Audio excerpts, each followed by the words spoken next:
What's up, everyone? You already know what this is. I have Albany on the loose here, and I got David Simang here. INFJ. Yeah, patrol government. Is that okay? All right, read it. What's up, everybody? I'm here with your boy David and Albany. INFP, INFJ. That's okay to say, right? No. No, I'm kidding.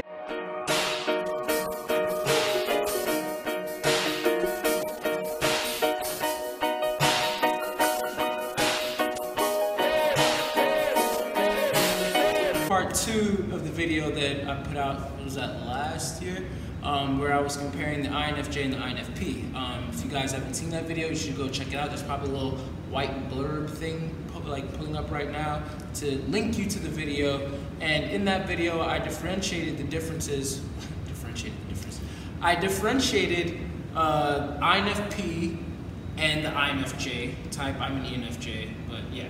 And because these two types often get confused, and they can come off very similarly, but for different reasons. And one of the things is that they don't have any cognitive functions in common. So yes, one letter difference, but that makes a huge difference. Maybe not exactly and always like the behavior, but it's at least in the way that they think. Like I said, I already did the distinguishing in the part 1 video. Today is supposed to be like a free form conversation.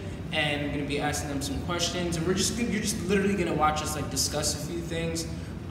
David's a little bit tired. He said that he's going home in approximately 45 minutes, so we gotta try and do this low-key kind of quick. Darn, we only have 40 minutes to speak. Yeah. Only what? Dang, man. I like to talk.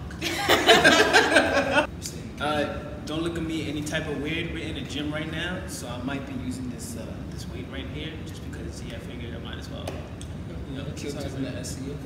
I'm not trying to. It's just it's here. We in a gym, so I figured periodically I might just I'm not trying to look any type of weird for YouTube. That's what I'm trying to say. Gotcha. I understand. Bring up the ISTP. That's You're so annoying. How would you two introduce yourselves? You can go first, Steve. Oh, because I made that face. Okay, I gotta go first now. I'm a human being. Are you? That's a good question. I think the 40 minutes are gonna be taken up just answering that question. Yeah, I'm human. That's Do human things. That's all I can say right now. Yeah, that's true. You eat. Sometimes the occasional regurgitation, defecation. I understand. I always choose to opt out of this by saying my good old quote: "Facts about me will do nothing for you, but facts about God will probably change your life." So you could both us witness. I mean, no, I'm not gonna even joke like that. I'm not. Right, this is the internet. This is permanent. This is not the time. You know what I'm saying? All love though. He's a Christian. You want me to actually? Okay. I thought that he was going to clarify. Yeah, he's a Christian. I was just joking. I knew that he was a black man. I'm obviously African from Ghana. Yeah, you really want me to do everything? No, I was just honestly. I was just asking how would you two introduce yourselves. And the way that David just actually tried to introduce himself says a lot about the type of person that he is. Just like the same way that Albany introduced herself says a lot about the type of person that she is. Me. So I'm just trying to draw out more of who you are. And so you don't you're nothing to be acting or whatever. I just said, how would you introduce yourself? In profiling sessions, sometimes I ask people so how would your friends describe you? And the way that they say how their friends would describe them says a lot about, their type or the person that they are. So yeah, how would you introduce yourself the way that you just did that? Even the way that you challenged Albany, are you though? Are you really human? The fact that Albany even said that she's human, that says a lot.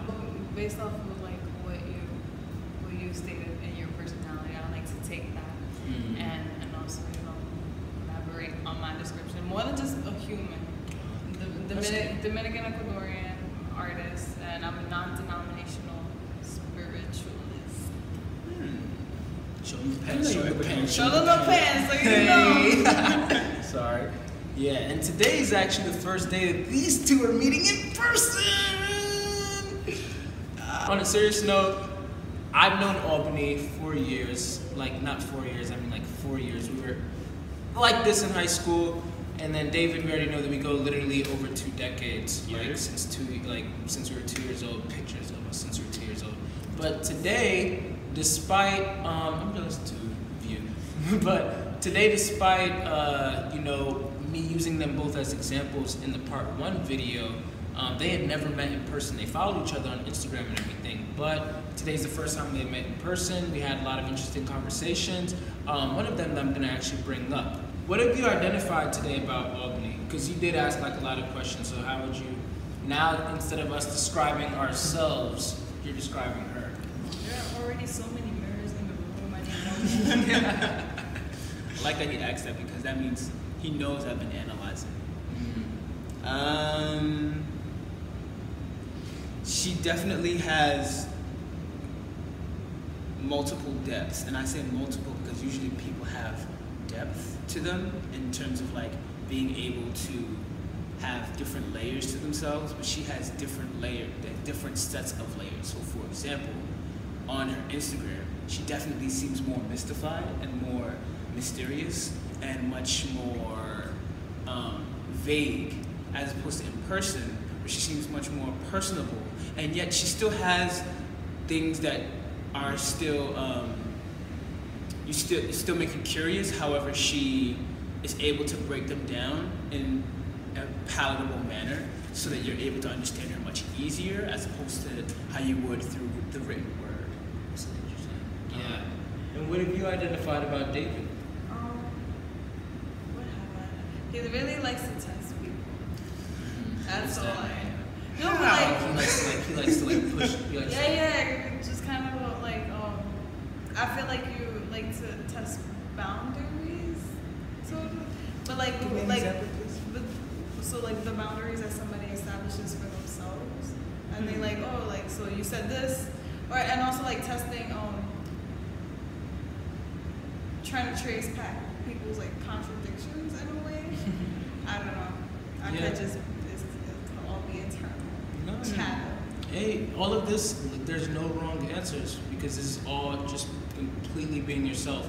But I can see where you're coming from. I see it in a fun way, and mostly because I've just seen you two interact. We've known each other all your lives, so that's a bias. Yeah. I don't know how you react, why you act with other people.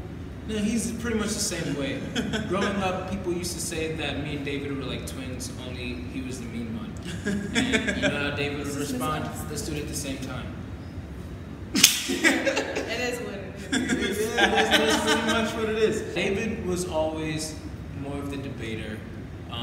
He liked to look for illogical inconsistencies, play devil's advocate, even if, you know, he didn't really like agree with it. Today, for example, and I think that you're actually calling me out today. Okay. I feel like calling everybody out today.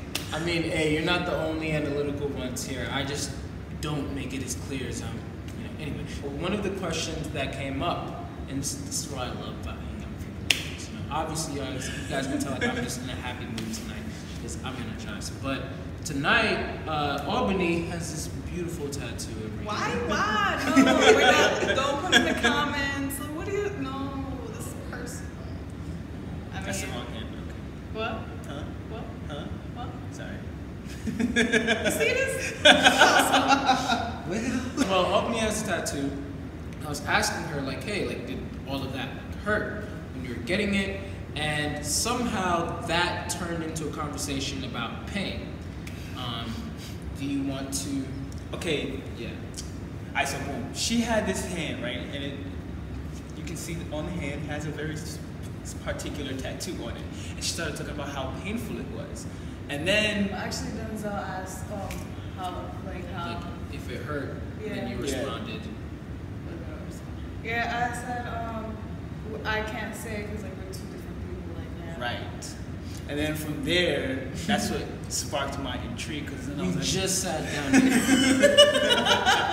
from there, you said it depends on the person, and then we started going on a tangent of what pain is in general, in terms of like how a person perceives pain as opposed to damage to the body, and how those two can differentiate, or how some people may perceive them as to be the same.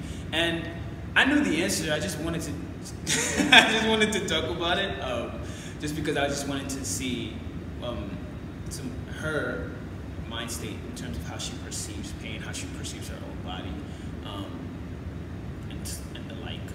So I was really just dragging it, just because. What was the argument? It wasn't an argument. No. Like, it wasn't an argument. But what was his argument? Why? Because I got the good memory here. No, I mean, you might. Yeah. So you were kind of relating pain to the damage that it's causing on the body. So like your body understanding what pain is without you having to sense it. Okay, so And sorry. Yeah, go ahead. And then we were kind of like, no, because if you don't have the receptors to receive that message in your brain that there's pain being inflicted, then there's actually no pain. Like if you're mentally unaware that there's pain, then there is no pain. Right. It's kind of like a feeling. But you were like, no, that there's still damage being done onto the body, you know. Even if you're not receiving, or even if your brain, like I brought up the example of Deadpool, it's like, oh, well, I think that Deadpool doesn't really get put in pain. He's like, no, Deadpool be in pain. Emotionally. But yeah, well, I actually did clarify that. Yeah, I clarified that, like, I meant physical pain. And because Deadpool, like, you know, he regenerates like right away, and he doesn't even, like, he'd just be cutting off his arm. He'd be doing some crazy stuff. But then David, we figured that David was pretty much saying that pain was the damage that was being done, even if your brain was not receiving that pain, or like the messages of pain, and the receptors had been damaged. As long as your body is physically being damaged in its pain. While me and Albany were arguing that no, it's the signal itself that is the pain. And when we realized, like, okay, well, we're clearly defining pain in two different ways, and we're like, let's just decide to agree to like disagree. Although now, David, I think you were saying that, like, you agreed with us all along. Yeah. Or you're just I do that a lot. Double sound. I know that you do that a lot, but I thought it seemed like this was one of those times that, like, you were like, no, are you sure? These days it gets a lot more muddled, simply because that's my learning process in terms of being able to find a consensus and being like, okay, I'm not sure about where this is going, but I'll just go with the flow and see. Because that's, honestly, I've learned that from, I guess, podcasts, where you have that one person who's like, has an objective, not objective, but like they're very, they come to conclusions very quickly, and they're able to defend those conclusions all the way through. And by the end of whatever conversation they're having, everybody's learned something. Yeah. So through that, I guess I've sort of adopted that same practice of, okay, I'm not that type of person where I jump to conclusions, but in order to learn something, I'm going to have to seem opinionated so that we may all learn something from this experience. So like, even if I know that the other person is maybe opinionated, I still want them to think about a different perspective, even if it's not really mine. Okay. Yeah. Yeah. So I got that. I just thought that, like, today, like, you. And being like, yeah, like it was me, no. So what would you say that you did learn from this experience then? Again, I did learn where you both were coming from an objective standpoint, but also in terms of like how you perceive your own bodies and stuff like that. Like, I then broke it down, like later on in the conversation, I talked about like how there's different portions of a person, how it can be separated from, there's you mentally, there's you spiritually, there's you emotionally, there's you physically, and how you guys already like sort of interpreted pain as mentally instead of also as physically, and how we didn't even talk about pain spiritually or emotionally as well. And those are different spheres, but it's all still part of you. So, yeah. So the argument came about because you, because I said I have something about liking pain or finding pain pleasurable. Yeah. Yeah, it came about that way. You said, like, how could pain be pleasurable? good? Yeah. But it could be, and then you were also talking about how like the end result could be what's motivating the whole process, Right. and having a person endure the process. But then I also mentioned that the act in and of itself, it could be some kind of spiritual elevation or mental elevation. Like, I can rise above what's happening in this moment, and like tap into that willpower, like to kind of block this out mentally. Right. But then it's still motivated by but then, the end result that you want to achieve. Kind of, yeah. But you know what I'm saying? I see what you're saying. And then I also brought up the like you said something about the pain being pleasurable itself. Yeah. Like and then I said, oh, that could be due to like some person's like upbringing or like kinks, you know. I don't know. I mean, yeah, but then I still understood that as interpreting pain as specifically mental, and how it's still partially physical because of the receptors in the body that send signals to the brain, and that part is physical. But for us to be able to understand those receptors, that part is mental. So then I was just exploring the whole conversation and just trying to deepen the conversation and trying to get depth into like how exactly are we defining pain? How do y'all interpret that pain, and then seeing where we could go from there. I wasn't trying to. Like my perspective also comes from how I see mentality as like a huge portal through how we experience things. So like depending on whatever mental jibber jabber you have going on, that's how you're gonna experience anything. So like I feel like because I have that assumption or kind of like philosophy that's where I got my from. Like, oh no, because the mental is like what has you experience, especially pain in my opinion. Nice. Have you guys noticed any quote unquote differences between you two?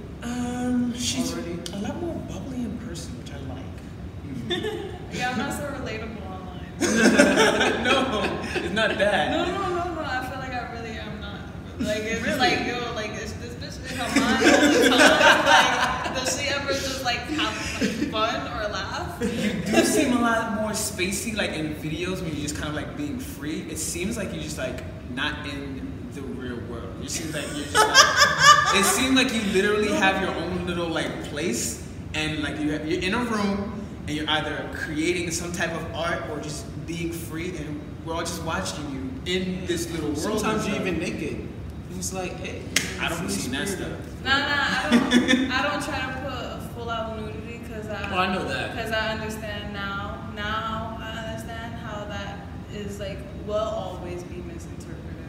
So I at least try to cover the bosoms. What made you go into that to begin with? Like start exploring nudity and everything. Like I know, and we can always edit stuff out, but I know back in high school you were kind of popular, at least from what I saw, for drawing penises all over your I'm very and stuff. No, I was always very interested in sex, and I don't know, I feel like there's sexual energy in a lot of the things that we do.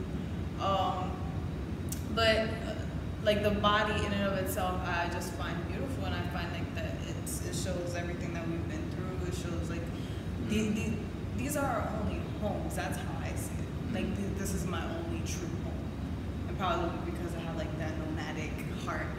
I'll be here and that. So this is one thing that is stable or that I can control. This is the only thing that I can control. So that there's this relationship with it is kind of separate from myself sometimes. And that doesn't always come across, in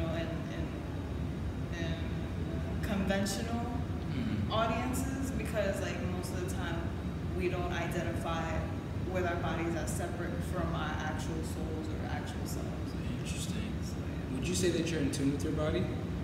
I try to listen. I feel like the person that I am and the body that I have are kind of two separate entities, and we're kind of always trying to have a conversation. Okay, you feel this there. Oh, how long do you feel it? I don't know, just listening to it. I don't know, that could be that woman's intuition thing. We know what's going on, but that's very interesting. Yeah, intriguing. Okay, well, you. No, you're NI dominant. Do you have, or would you say that you're in tune with your body?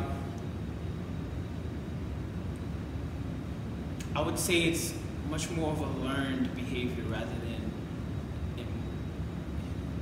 intuitive. Not intuitive like in the MBTI sense, but just like how some people they just tend to be more in tune with their own bodies. I've definitely had to learn to be more in tune with my body. There are days where I go to work and I'm just like purely exhausted, just from like, because now with like a bunch of data and stuff like that, and I don't necessarily like it too much. Just working with the data, like the work environment is fine, but just like the actual content of the work that I have to do right now, I don't like it. And so when I get home, I'm exhausted. Yet, put on the right song and I'm moving. Like I'm moving and grooving. You're not talking to me. I close the door and I kind of just dance it out. Yeah. So it's just like it's more of a release than a stress reliever, and which is interesting because usually like things that overwhelm me in my outside environment, like if noise is blaring or if like people are too loud, these are like constant inhibitors for my peace of mind. And at the same time, if I find the right outlet for my SE and with my own body in general, then it's bliss, because then it kind of relaxes me and actually helps me get back into my original state of being like in NI and stuff like that, because I have no stress indicators to like kind of like keep my mind cloudy or whatever.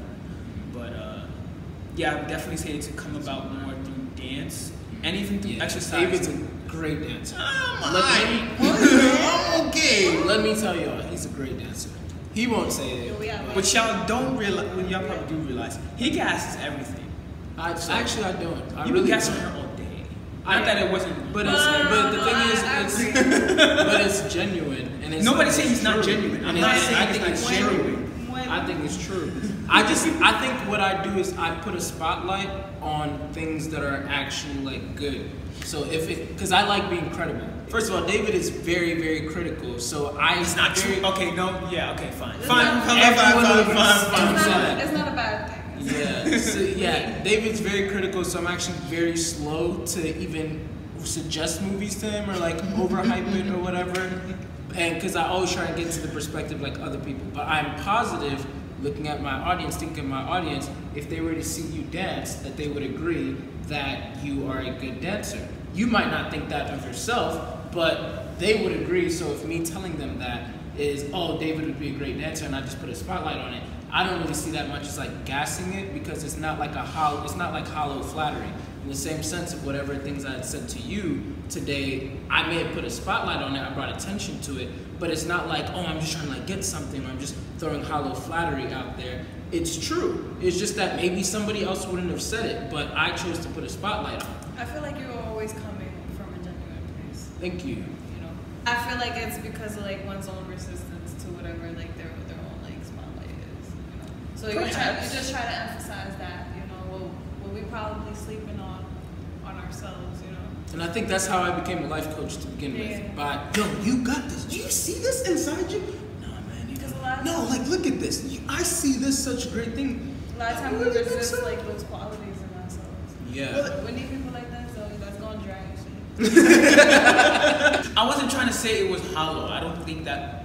I don't know how you got that to be synonymous with gassing. Maybe that just comes from the interpretation of gassing. Well, I think it's also from like that, a repetitive pattern that we've had of such things, like even from like our NFJ male video where it's like, yeah, he'll go around and he'll say, you get a compliment, you get a compliment, you get a compliment. And I'll go over to one person, I'll just give them like a big paragraph, because you know, I'm so deep and I go really down there. And it's like, oh, well, I don't really think that it's like that. Like, I don't think there's really like much like of a difference, as long as, you know, like whatever is being said is genuine, especially like, you know, when it comes to people's birthdays. I think I just have more of an ability, you can correct me if I'm wrong, but I have more of an ability than maybe you do to be able to make someone feel as special as they are at that moment.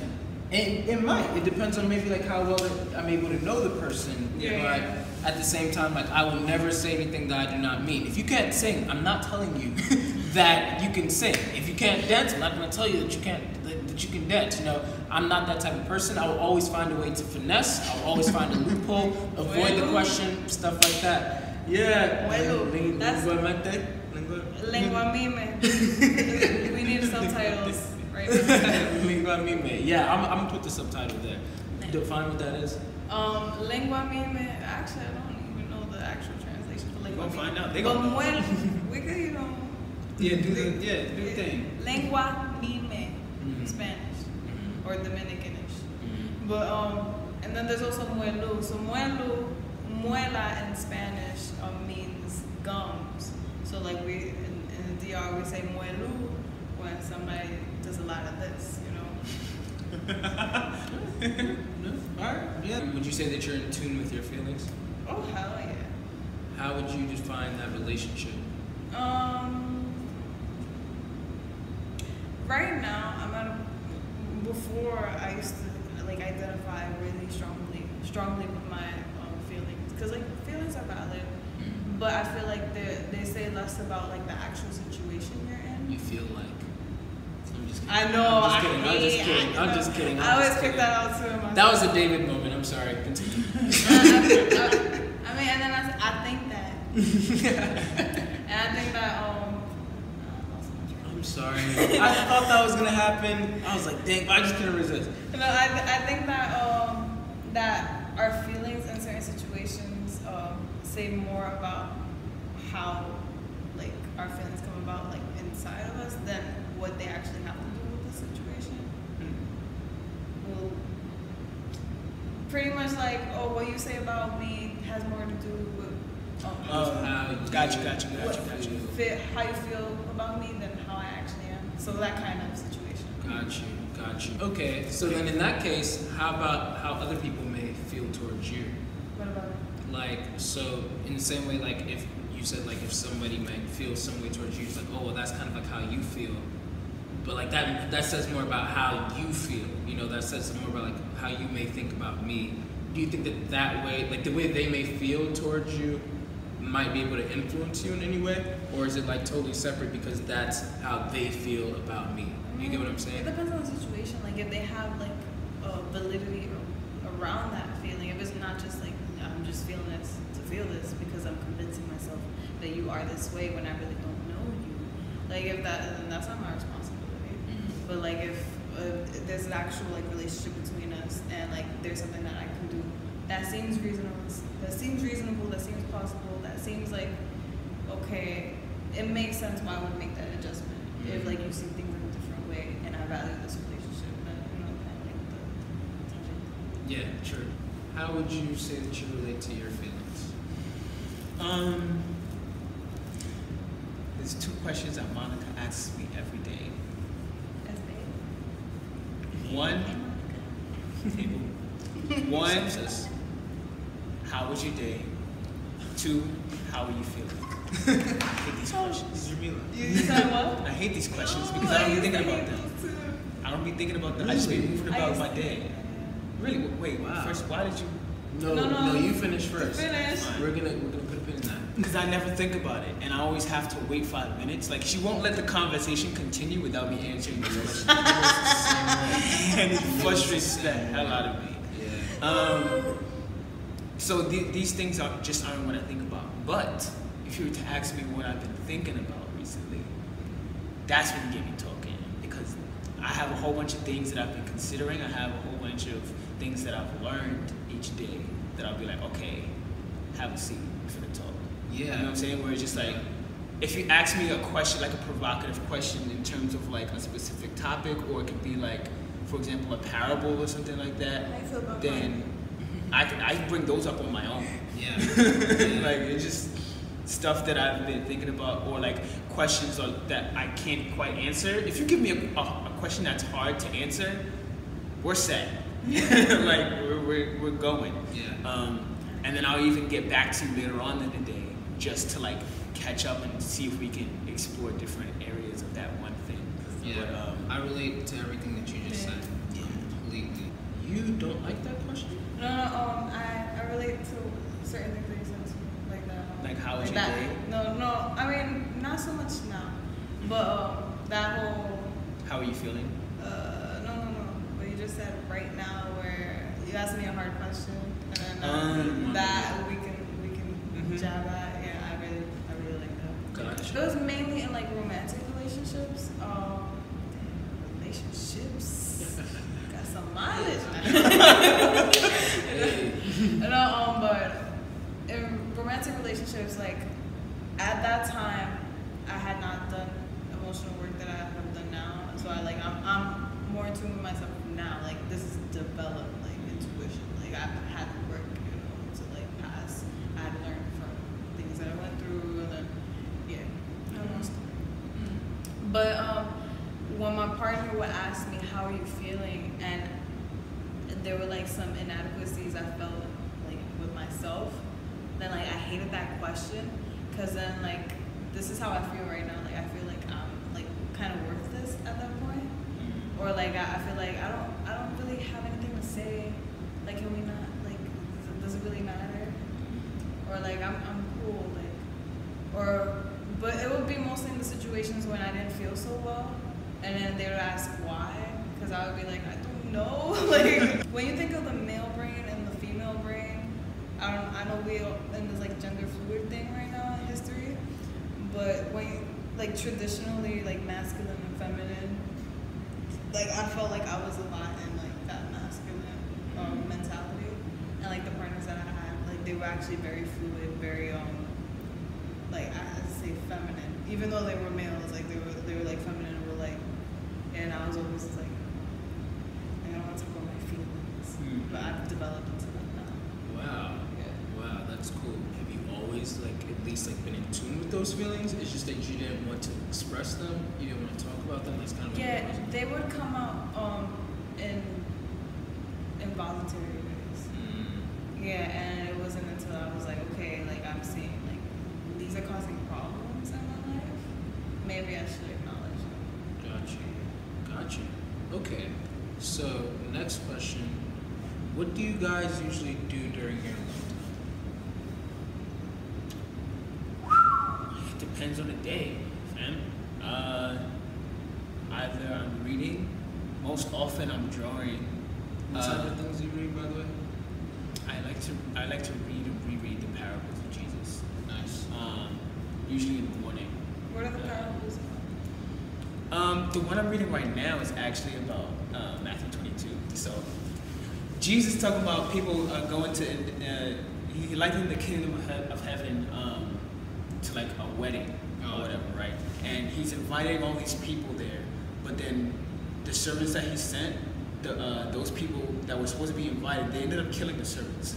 So Jesus, the king had sent more servants, but this time to the people that like were just out and about and stuff like that. And the people had all come from everywhere. It didn't matter who they were. It was good and bad people and stuff like that. They were all invited to the wedding. However, when the king, had passed by somebody who was dressed in his own clothing and not necessarily wedding clothes, the groom told that man to be arrested. And I was like, what the hell does that mean? So after a while of reading it and rereading it and asking other people for their opinion, eventually I came to the conclusion that that man who came in his own clothing was actually, it could be interpreted as self-righteousness.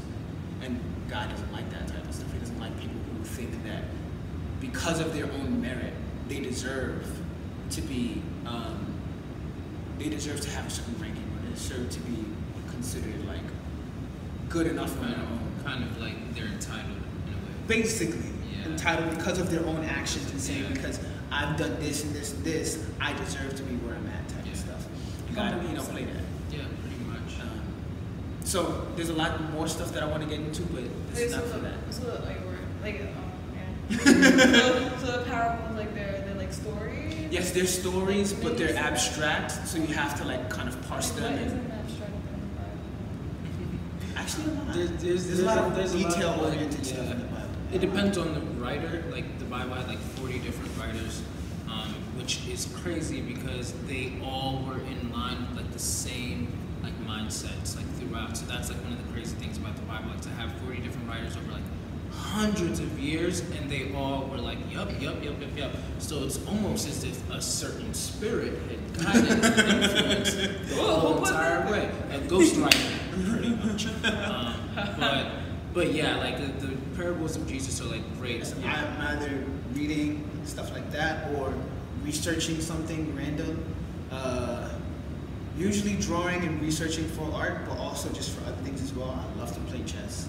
I don't know why. It's just yeah. I gotta play. Love to play chess, and actually I'm getting back into poetry. So nice. He's a great writer. Thanks. I'm sorry, wait, I tossed another. Well, you didn't say amazing, so it's fine. And he said, more relaxed. Yeah, what do you do? I mean, I paint. I do art. Yeah. I don't really know what it means to be like, about myself and not doing that. Like I don't know what boredom is. Like Same. Always doing art, right? But like, why are you bored? Like, just do something. But yeah, either art, filling out applications, proposals, organizing stuff, or reading. So lately, I've been doing research. So I'm working on this solo show, which I underestimated. Remember, I told you it would be done like by August. So no, it'll probably be done like next August. Wow. Yeah, because it's a lot. Because I'm doing a lot of research for it. Yeah, I'm doing research. So it's gonna be psych drugs and the remnants of my ancestors. So kind of like the correlation between like taking over like certain spiritual practices and how like certain like psychic or spiritual phenomena were interpreted by like Western society and how they could be demonized in certain ways. Wow, that's fascinating. Take a gander into the New Orleans history. They have a lot of strange stuff going on there. New Orleans is kind of scary, but it's also kind of intriguing at the same time. It's actually very scary. There's even the movie Princess and the Frog. They had a whole bunch of like weird stuff, and that happened like in New Orleans. Oh yeah. The Cloak and Dagger too. Yeah, so it's a reason. for sure. I mean, I've always been interested in psychology, I guess. But now more so. I feel like I've always been psychoanalytical, like by nature. You've been reading a lot of Young too. No, I haven't been reading Young. Oh yeah, because who the hell can read Young? Like I gotta read it at least like 5 times before I understand something. Yeah, I think that's all of us. Yeah, but I've been reading some other psychological like anthologies. So right now I'm reading Spiritual Emergency. So it's kind of saying like how some psychoses, so like mental diagnoses, could be actually just spiritual awakenings of some sort. Yeah. Nice. That's really interesting. I know even for me, like I don't really like get bored because there's always something for me to do too. Like even people often like ask me like, how do you always have something to talk about? Like and it's like honestly, I just go on Twitter and I scroll and I see something and it triggers me or I'm like, that's not right, and then it's like now I have to go correct this, and it's like so I could say like this is like my inspiration, or like if I felt something, if I saw like an interaction that just went wrong, then I'm inspired to like go and like advise people like, yo, I think that we should do this, or I can write like a poem about it. So that could be like my inspiration. But for you guys, like what inspires your art? I feel like you're looking at me, so I guess I'm just gonna have to start first. I would say definitely it depends on the piece, but most often I'm inspired by artists that are better than me. I just like paying attention to the type of stuff and the type of signatures they have, or like paying attention to what's going on, like socially as well, and I like putting the two together. So like I like creating something that is aesthetically pleasing, but also I don't want people to just look at it and be like, oh, that's nice. I want people to actually think about something whenever they look at my art, because I feel like, to me, art is the greatest form of communication that doesn't need words. Like, it can add words, but you don't need it. And I feel like even though people have different interpretations, either way, you're communicating something and they're understanding whatever you're communicating in a specific type of way. So I want to be able to say something loud, but also I want it to stick. And the best way to do that is to see who's done it best. So I feel like just being able to be inspired by other artists who can say something loud, being able to take that, but then using it for something that I think is just as important in terms of content as well as like visually. John Bellion has to be one of the most amazing artists I've ever heard in my entire life. And he's a musician, but like he has this weird type of God outro. Jeez, man. Send that. I'm gonna send that to you. It's man, it's heavenly. beautiful. But But he's also inspired by Pixar.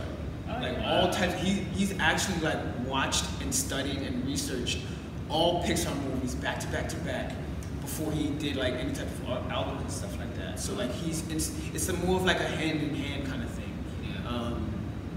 But also poetry, because I feel like there's a lot of imagery that goes in poetry that if it were to be translated visually, it's the same thing like even like with Jesus' parables that you were just talking about. Like I remember that T.D. Jakes said in his interview with Stephen Furtick, he said that if Jesus was here today, he thinks that he would be a filmmaker because parables are just stories that were pretty much giving a deeper message, and now we use that to do with film. And I was like, wow, that's like beautiful. So yeah, I agree with what you're saying. I think that's pretty cool. I'm very psychoanalytical by nature. So like ever since I was young, so I've always been like making observations and like kind of like studying the world around me, and kind of like understanding that everything is like an interpretation. Oh, so that's really. So he said like with images, like everybody has their own interpretation. So I realized that too with like even with what you're saying, like you could say a sentence to somebody and they might get something completely different from what you're saying, and I just find that so fascinating, just how our lenses are and like how we receive different information based on like our experiences. Gotcha. So yeah, that inspires my work a lot. So I try to be outside of my body and into like my mind more. Wow. Yeah. That's awesome. The last question. You asked the question right before we came to Albany. I thought that was fascinating. You asked her, who is your art for? Something like that? Yeah. Who is art for? Who is art for? Yeah. I asked that because there's an art curator who asks artists all the time. He's actually a friend of mine named Leo. Shout out to Leo. He asked for the artist who's actually creating, whenever they create, who do they have in mind whenever they are like in the midst of like the process? Is it for them, like themselves, or is it for the artist? I wanted to, but I didn't want it to be an either or kind of thing, because then I would have limited your scope of the question. So I wanted to make it general, just so that I would see the first place that you would go to automatically. And after all, it's turned out to be the same answer that most artists give anyway, in terms of like being, primarily they want to see something to other people rather than it just being primarily for their expression. Now, there are artists out there that do it primarily for their own expression, but I have yet to encounter one, or at least I don't think I have asked them that question yet. So I don't know if it's primarily for their own expression or for if they just want to say something to the masses. Yeah, I feel you. Yeah, and you said that you do art pretty much like for the people. Is that what you said? No, like my interpretation of that question was like, who is the art for? Like, so at the end of the day, like whoever connects with the art, that was like that's who it was for, I guess. But you did make a good point that like it's for the artist, because it's the artist taking taking the time out, taking the determination like to complete that piece, and that's not something that's light. It's hard work. Sometimes it's very taxing towards like somebody's self-esteem. So like to be able to put that into a piece like that definitely has to be some sort of like thing that's for you in a sense. Yeah, I was reminded immediately of Reggie from Dear White People. It's a Netflix show. If you guys ever go check it out. It's a pretty good show, and I saw season two. Yeah, she isn't. Yeah, but he wrote a piece, and this isn't like too much of a spoiler. But like he wrote a piece after a very tragic incident happened to him, and that was for him to like, you know, because like he felt it, he felt like he just had to like externalize it some way, and then he did end up performing it at an open mic, but it was just like get it out there like for himself.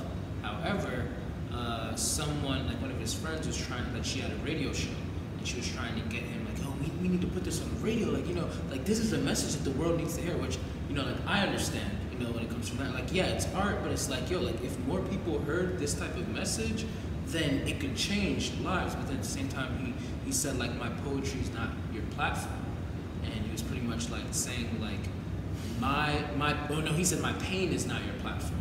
So he was pretty much saying like, look, I did this for me, and this, you shouldn't be taking this to even like, you know, go into the kill. Like once again, like I don't think honestly there was a right or wrong, because like I could definitely understand like where Reggie was coming from. It's like, yo, like I just wrote this so that, you know, like I could get this out of my system. You know, yeah, I went to go do it at the open mic, but it was still for me. I don't even care if none of y'all understood what I was saying. I understood what I'm saying, so therefore I'm good. But then at the same time, like, you know, Sam, the girl, she wanted to like get the message out there. She really wanted, you know, everybody to be influenced by like what he was saying, like knowing that this could provoke change. And it's funny because like I really related to like both of them, like where there have been poems where like I've written like, because I was like so, you know, hurt and everything. I'll actually be sharing some of them on my channel like later and everything. And some of them I haven't even like shared in public. However, I also have the mindset where like this piece of art, like Lecrae posted something today, coincidentally. He said that don't be afraid to tell your story. God wrote it.